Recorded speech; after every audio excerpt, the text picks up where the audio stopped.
Assalamualaikum warahmatullahi wabarakatuh. Mahasiswa, mahasiswiku yang saya ampu dalam mata kuliah keislaman,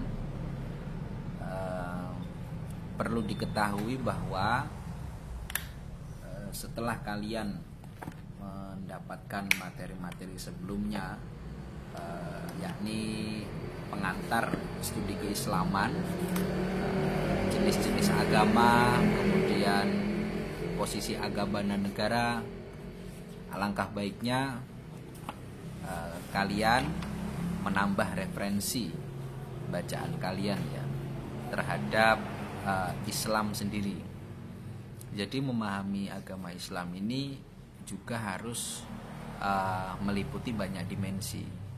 Mungkin selama ini kita memahami Islam secara normatif, yakni Islam adalah sebagai ajaran ya, yang mewajibkan kepada penganutnya sholat, zakat ya, tuntunan-tuntunan yang ada dalam konteks syariat. Namun alangkah baiknya teman-teman mahasiswa juga menambah referensinya tentang Islam dalam sejarah ya. Sedikit akan saya jelaskan. Kita tahu Islam hadir dari tanah Mekah, tanah Arab, bukan dari Indonesia.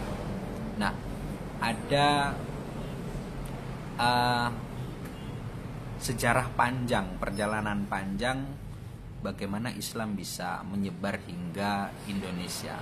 Nah,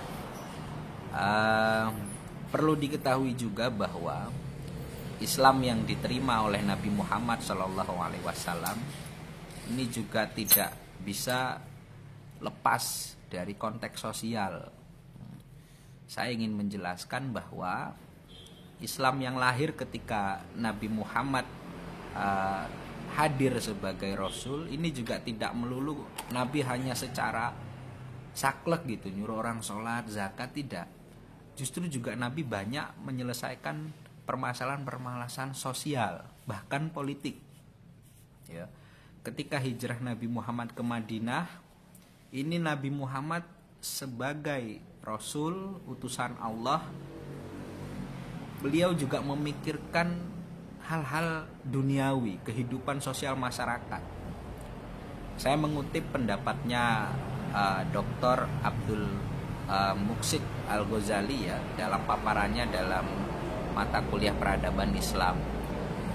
Nabi Muhammad itu ketika hijrah ke Madinah bahkan sampai harus membeli sebuah sumur, kemudian juga membeli sebuah lahan untuk menjadi pasar.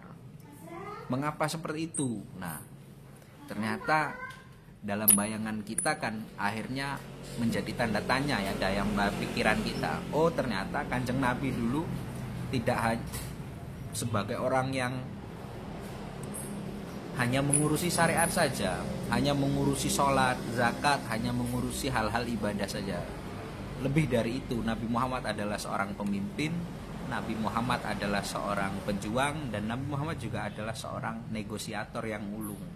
Nah, gesekan Nabi Muhammad dengan bangsa-bangsa dan umat-umat yang ada di Madinah saat itu yang tidak semua Muslim. 10.000 masyarakat Madinah yang disensus oleh Nabi Muhammad itu berjumlah 4.000 sekian masyarakat musyrik yang belum Islam ya. Kemudian 4.000 sekian ini adalah masyarakat Yahudi, dan sisanya 1.000 itu adalah umat Islam yang hijrah dari Mekah ke Madinah. Nah, namun faktanya dalam perjalanan peradaban dari 1.000 masyarakat Muslim tadi yang diajak Nabi Muhammad dari Mekah ke Madinah, justru selanjutnya mengembangkan dan menjadi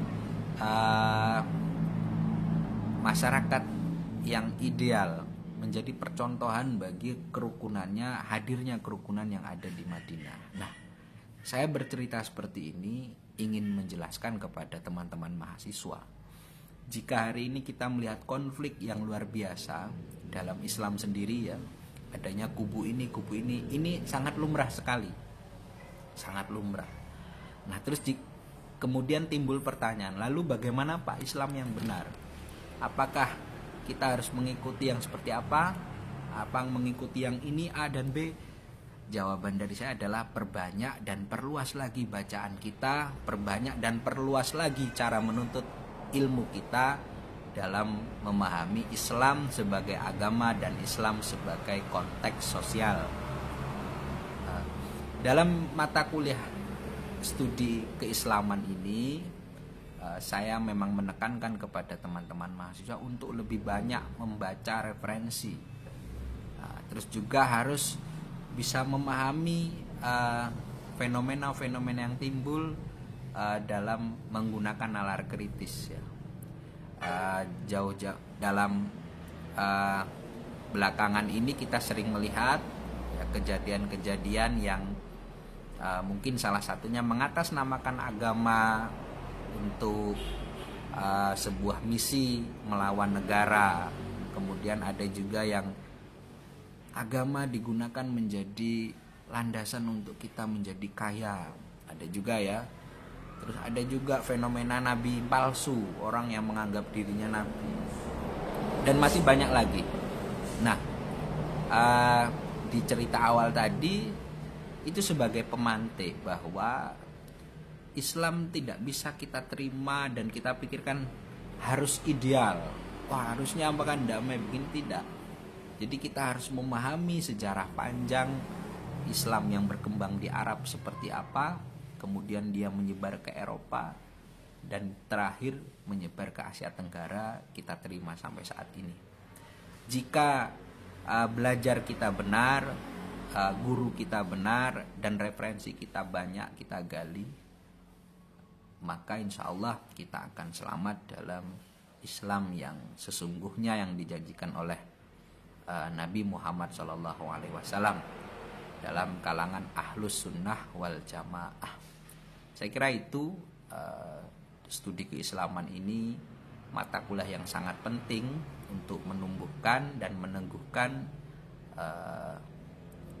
kekuatan iman, Islam dan ihsan kita dalam beragama. Wallahul muwaffiq ila aqwamit thoriq.